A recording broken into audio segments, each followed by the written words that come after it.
It's time for a mini episode of Cellar Door Skeptics with your hosts Christopher Tanner and Chris Hanna. Mini, is that the size? It is, folks. It is the size of this episode because we've got a skeptical short or a basement cellar door discussion, or I don't know. What do you want to call it, Hannah? Come on, you get to pick this time.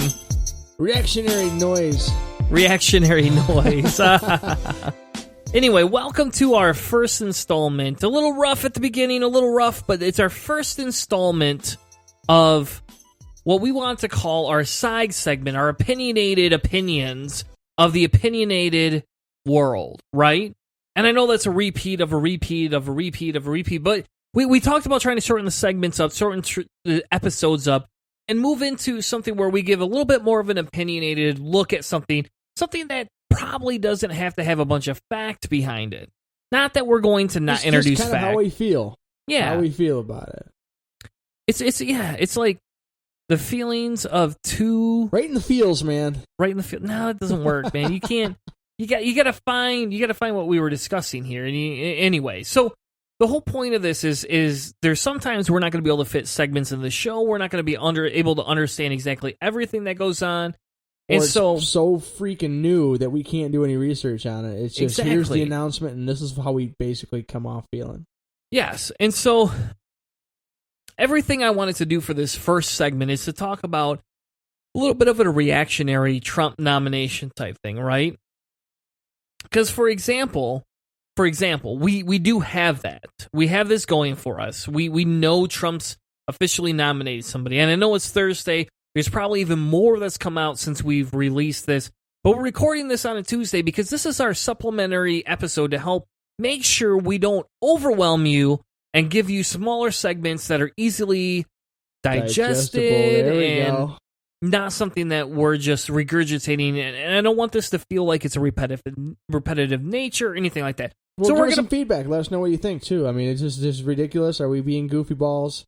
Is this no point to this, or do you like? Hey, we like that little segment where you guys did just you dropped your facts and your deep science statistics, and you just give us how you felt. Let us know what you think on that. Maybe we can get a little bit more into that in the future. Or, have a separate segment for opinion editorials and a science segment, stuff like that. So we're always interested in anybody's feedback that they can give. Yeah, so that's the question. Do you like this? Is this something that anybody would listen to? I guess we'll find out based on what we see through downloads and through your messages at cellardoorskeptics@gmail.com, because that's the best way to report how you feel about this short, if it's too short, or if it's too long, or if it's just right.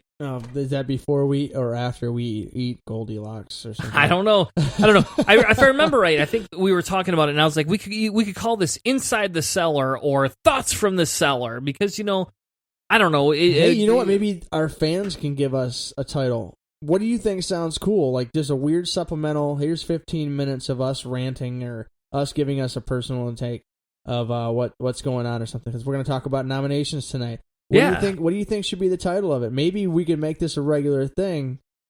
Title our next. Give us a topic for the next one or something. I don't know. Just get involved and let us know what you think, and we'll play by ear. Or I won't play it by ear because I can't hear a damn thing. But maybe Chris will help out. Awesome. So, while we were airing the original show, we heard a nomination come through.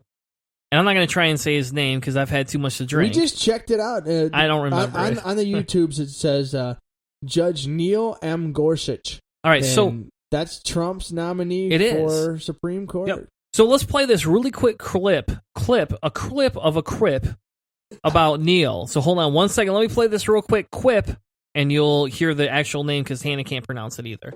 Oh, come on. Today I am keeping another promise to the American people by nominating Judge Neil Gorsuch of the United States Supreme Court to be of the United States Supreme Court. And I would like to ask Judge Gorsuch and his wonderful wife, Louise, to please step forward. Please, Louise, Judge. It's like Here they're not come. coming. It's like they're like, I don't know if we should come up.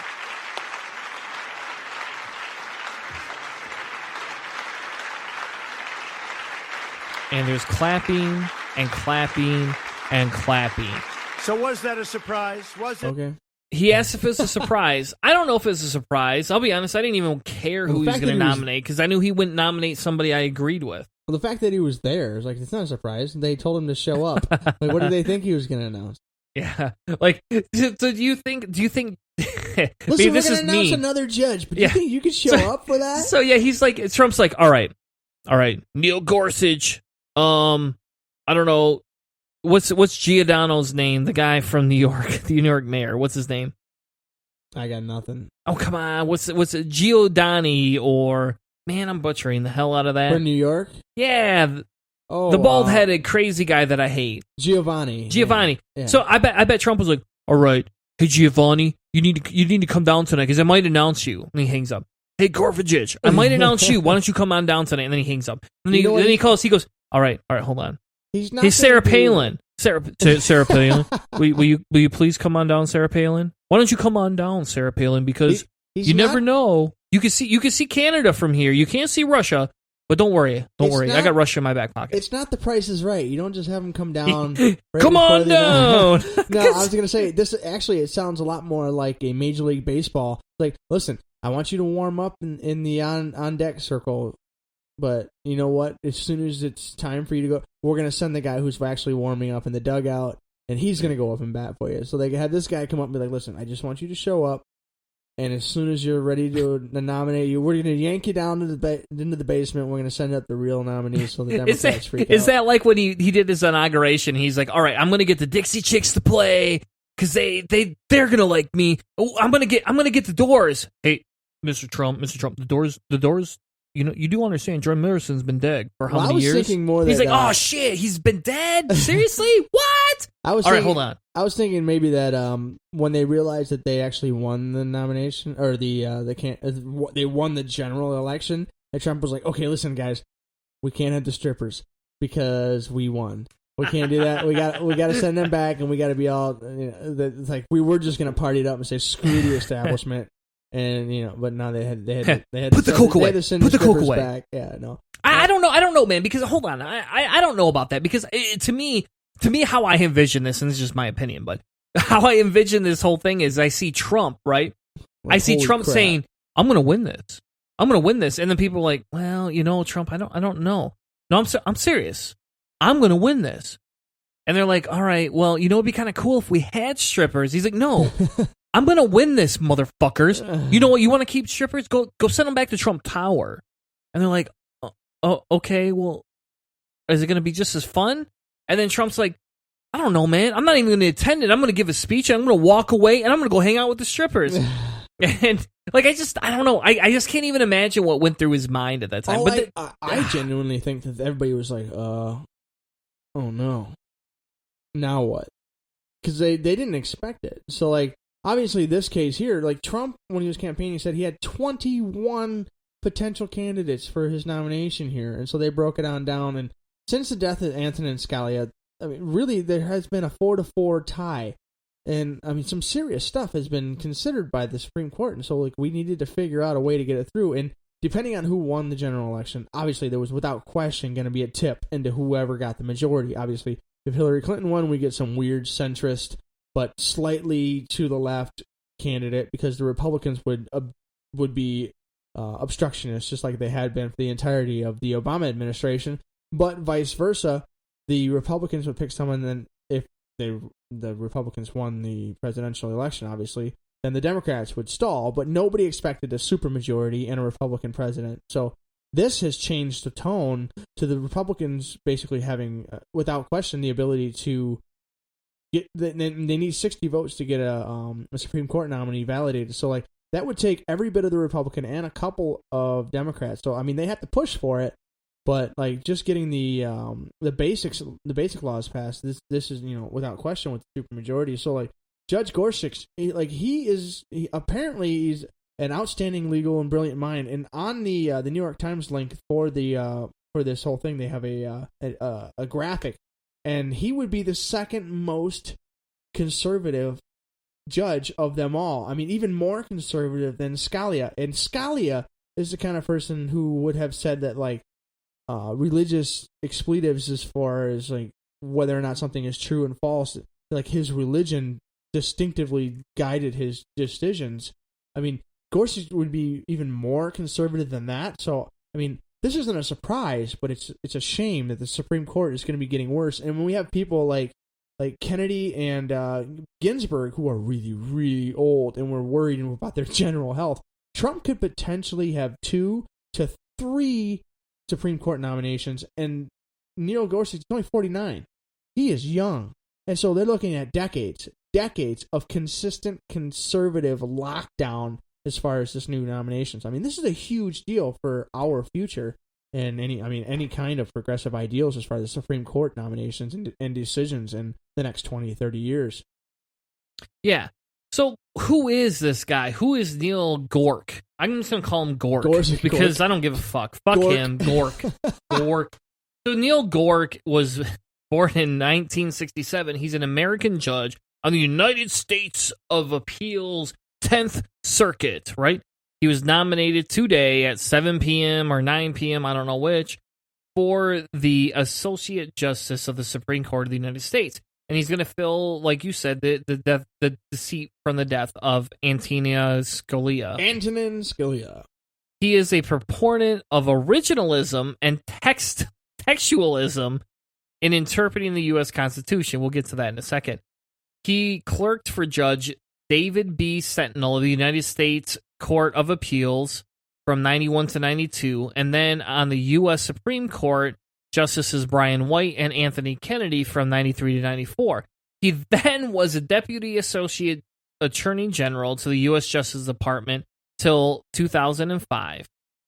He owned his own practice, his own law firm he graduated from Georgetown Preparatory School and received a BA from Columbia.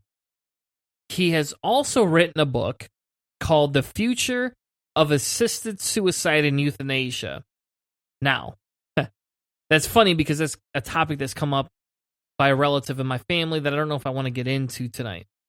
So this article talks about a couple of different things, right? You know, I mean, Trump explains his nomination. At 49, he is definitely the youngest nominee to the Supreme Court. So you have to look at that, right? You have to understand. That's 30 years, man. Easy. Yeah.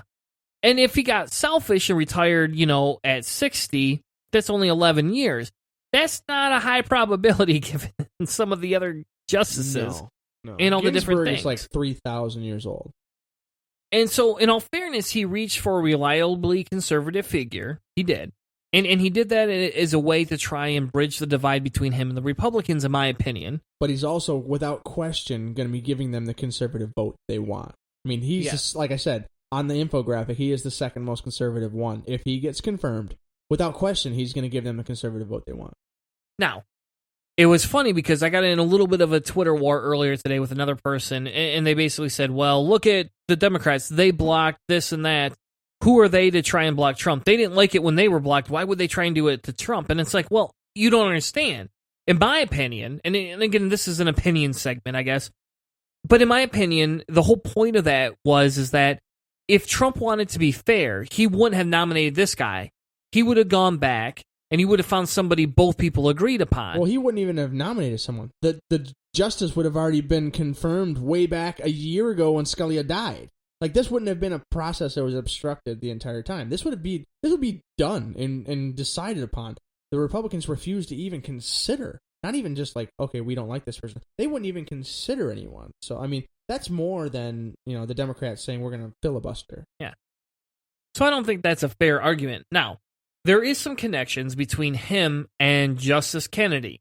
Now, this article says there's no accident. I don't know if I agree with that, but in an opinion segment, it's my opinion, right, Hannah? So who gives a fuck? You are not held to the scientific method. And so I actually, personally, I agree with this a little bit, but I don't see the exact methodology because they talk about how Kennedy wants to retire, and they want to fill somebody for that retirement seat. Now, this could be a way for Trump to just buy some time, right? to get somebody else in there in the next 2 years or 1 year, whenever Kennedy retires. And that could be fair. That could be a very a political move. Not that I like Gorsuch or whatever his name is, Gingrich Gorks. I don't like Judge Gorks. Gork of the Gorkiness. Yeah, well, that's Stephen King-ish. But, you know, I don't agree. I don't want to put Gork in charge just so Kennedy retire. But in all fairness, let's say Kennedy waits to retire till closer to Trump's the end of Trump's term. What if Trump gets impeached?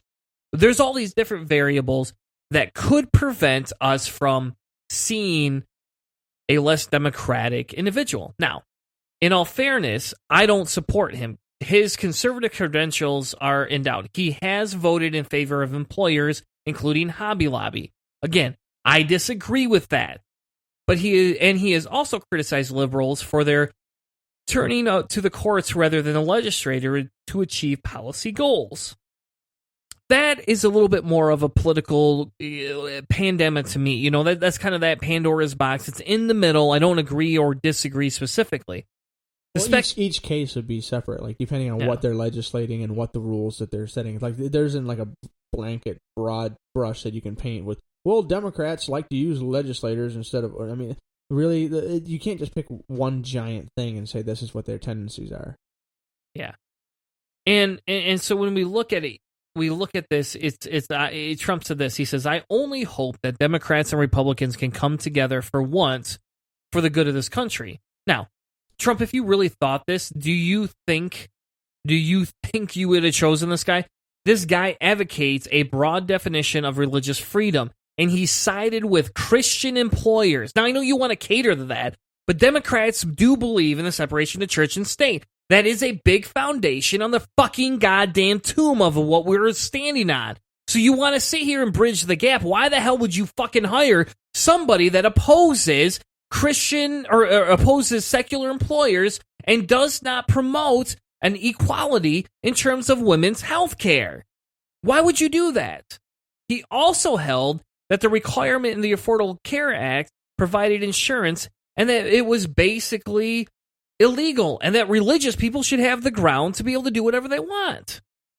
That's ridiculous to me.